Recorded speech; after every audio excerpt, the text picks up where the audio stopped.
Ya, terima kasih rekan-rekan yang saya hormati, kawan-kawan, para petani. Di sini ada peribahasa yang mengatakan bahwa cek bahasa Sunda nama gitunya. Naon leuweung hejo masyarakat ngejo. Kalau di bahasa Indonesia kan itu, nah hutan hijau dan masyarakat tidak kelaparan. Intinya itu aja lah.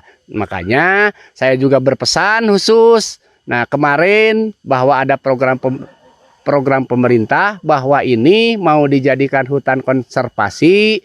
Ya, saya selaku masyarakat Desa Tanjung Sari sebetulnya kalau bisa, nah itu. Karena untuk hutan konservasi itu sebetulnya sudah ada dan sudah luas. Nah, mohon kepada pemerintah bahwa ini udah aja lah. Ini adalah ada perbedaan mana hutan konservasi, mata hutan produksi. Nah, itu.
Ya, bismillahirrahmanirrahim. Assalamualaikum warahmatullahi wabarakatuh.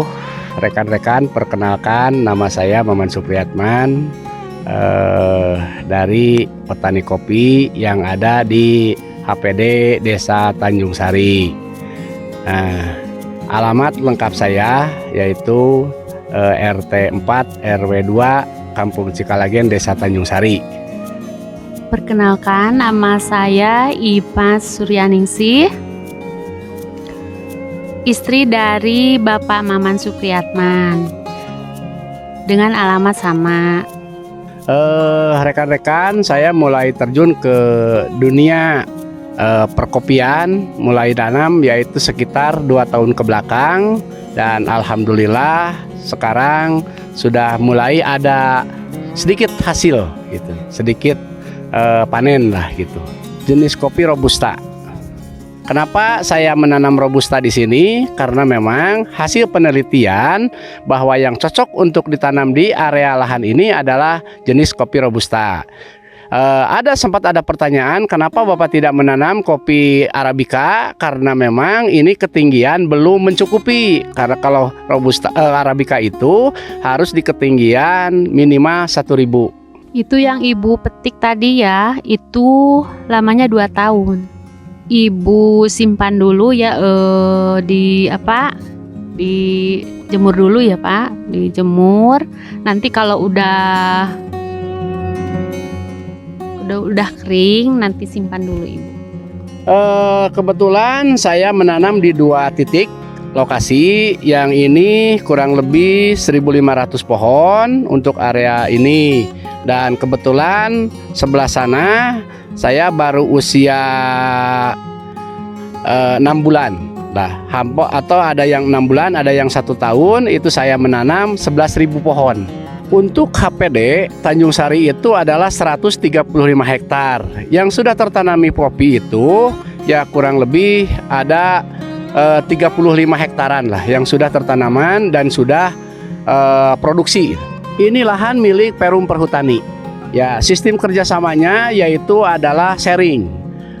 Sharingnya itu ada persentase aturannya. Ya, jadi hasil di MOU Untuk penggarap adalah 70% dan untuk perum perhutani 20%, 5% untuk LMDH dan 5% untuk desa. Ya, alasannya untuk kenapa menanam kopi, karena kopi itu yang paling aman lah untuk di area sini, dan kebetulan kalau di hutan itu banyak hamanya ya gitu, banyak binatang-binatang yang lainnya untuk merusak tanaman. Kebetulan untuk kopi itu ya paling aman dari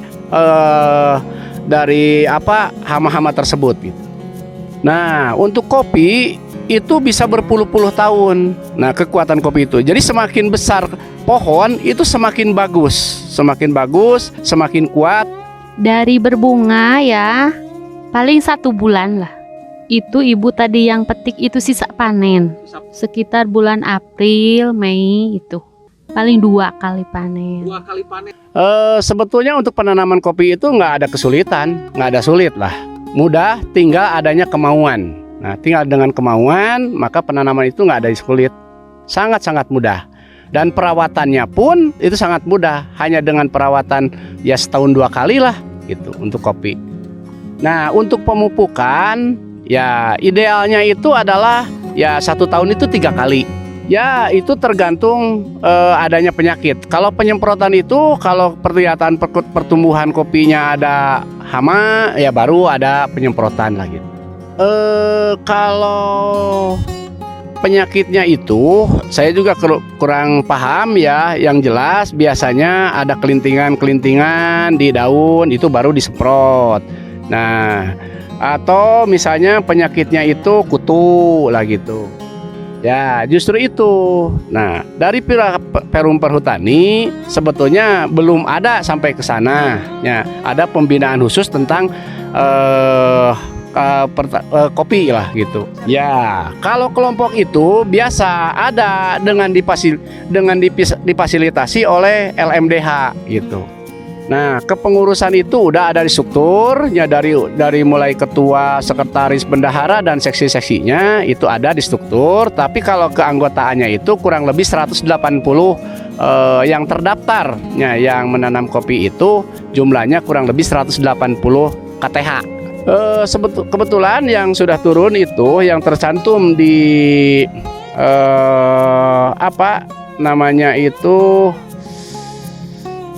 Namanya apa ya? Saya lupa lagi namanya.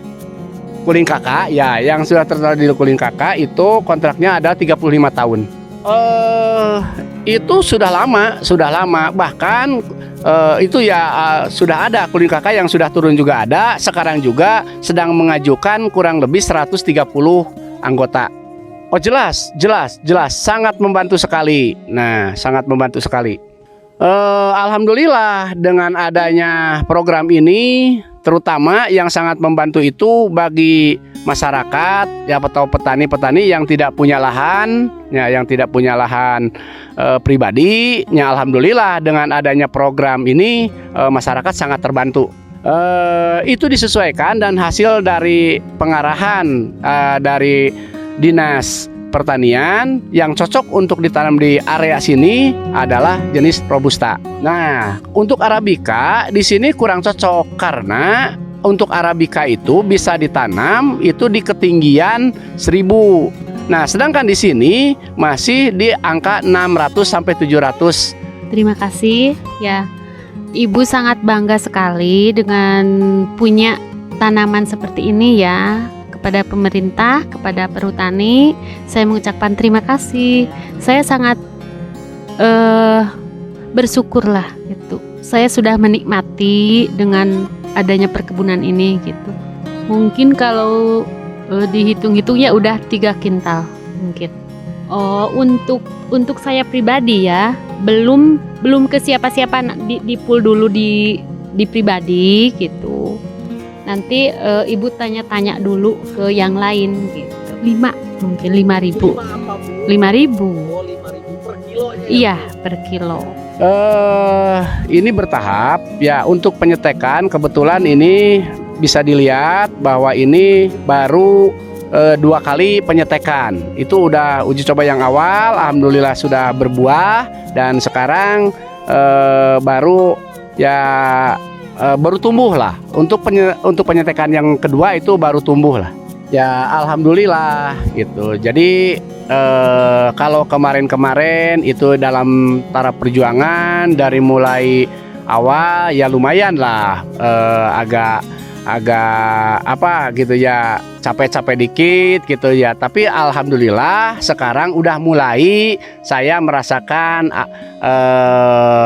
kenikmatannya setelah ada sedikit hasil panen lah gitu.